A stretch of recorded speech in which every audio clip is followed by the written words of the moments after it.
The rain had finally stopped when 18-year-old Alina stepped out of the small grocery store, pulling her thin shawl tighter around her shoulders. She worked part-time as a cashier to support her mother and younger brother, and today had been long and tiring.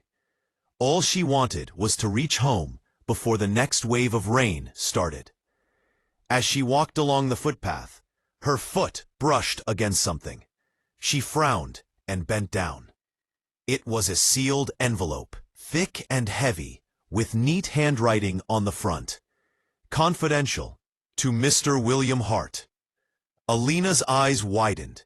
William Hart, the millionaire businessman who owned half the city's hotels and factories. People talked about him with equal measures of fear and admiration. She looked around.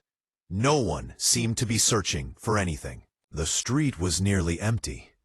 Alina had two choices: walk away or return it. Her mother's voice echoed in her mind.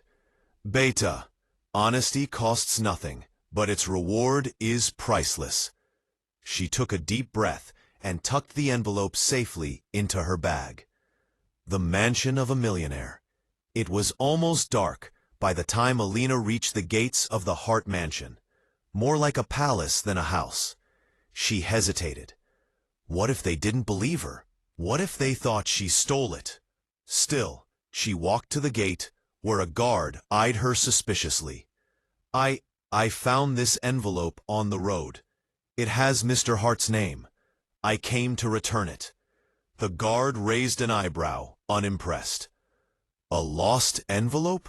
Really? He scoffed. People like you don't return things like this. What's inside? I didn't open it, Alina replied firmly. The guard smirked. Wait here. Minutes later, Alina was escorted inside. The mansion's golden chandeliers dazzled her eyes. Two servants led her to a grand hall, where William Hart, tall and sharply dressed, stood sipping wine. Sir, the guard said, this girl claims she found your envelope.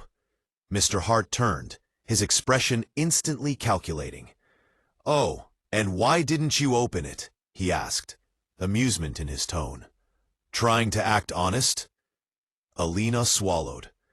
I didn't open it because it's not mine. I just wanted to return it. William laughed, a cold, mocking laugh.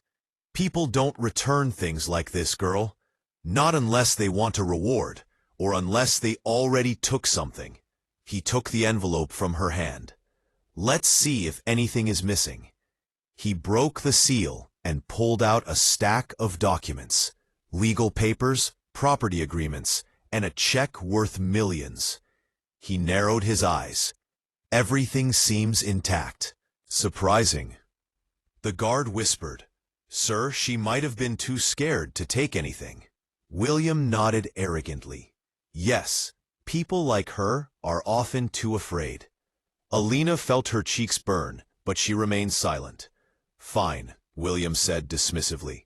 You can leave now, and don't expect a reward for doing the bare minimum. She nodded politely and turned to go. But at that exact moment, the front door burst open. The real owner walks in. A man in his late 50s, soaked from the rain, rushed inside. His clothes were simple, nothing like the luxury dripping from the mansion's walls, but his presence was commanding. William, he shouted, where is the envelope? I've been searching everywhere. William froze. Mr. Dawson? You lost this? Yes. It contains the documents for the charity land you promised to sign over. I dropped it near the market. He finally noticed Alina. Did you find it? Yes, sir, she said softly. The older man's expression softened with deep gratitude. Thank you, child. This envelope is worth more than money. It means shelter for hundreds of children. William's face turned pale. I thought it was mine. Mr. Dawson's eyes hardened. Why would you assume that? You were simply assisting me with legal review. William opened his mouth, but no words came. Mr. Dawson turned to Alina. "Tell me, did he accuse you of stealing?" Alina hesitated. "He just doubted I was being honest." "Of course he did," Dawson muttered. "He measures everyone by his own greed." William's jaw tightened. "That's unfair." "No," Dawson interrupted sharply. "What's unfair is judging a young woman who showed more integrity in 5 minutes than you have shown in years." The guard shifted uncomfortably. "A reward no one expected, Mr." Dawson stepped closer to Alina. "What's your name?" "Alina." "And what do you do?" "I work at a grocery store. Part-time. I'm trying to save for college." He smiled. "And yet, you returned something that could have changed your life." Alina looked down. "It wouldn't be right to keep what isn't mine." "That honesty," Dawson said, "is exactly what this city needs." He pulled out a card from his pocket and handed it to her. "I run an educational foundation. Starting tomorrow, your full college scholarship is approved. Fees, books, travel, everything." Alina gasped. "Sir, I don't know how to thank—" "You already did," he said warmly. "Your honesty deserves opportunity." William watched silently, shame creeping over his face. For once, he had no arrogant comeback. "And one more thing," Dawson added loudly enough for William to hear. "People with wealth are not truly rich. People with honesty are."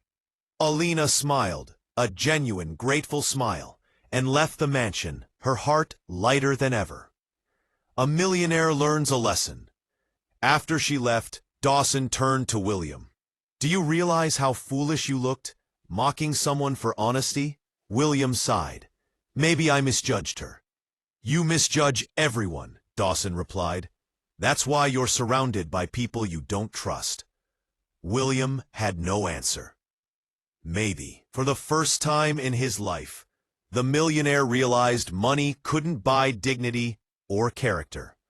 A girl who chose honesty. The next day, Alina woke with hope she hadn't felt in years. Her mother cried with joy. Her brother hugged her tightly. All because she returned an envelope. A simple act. But sometimes, even the smallest act of honesty unlocks doors one never imagined.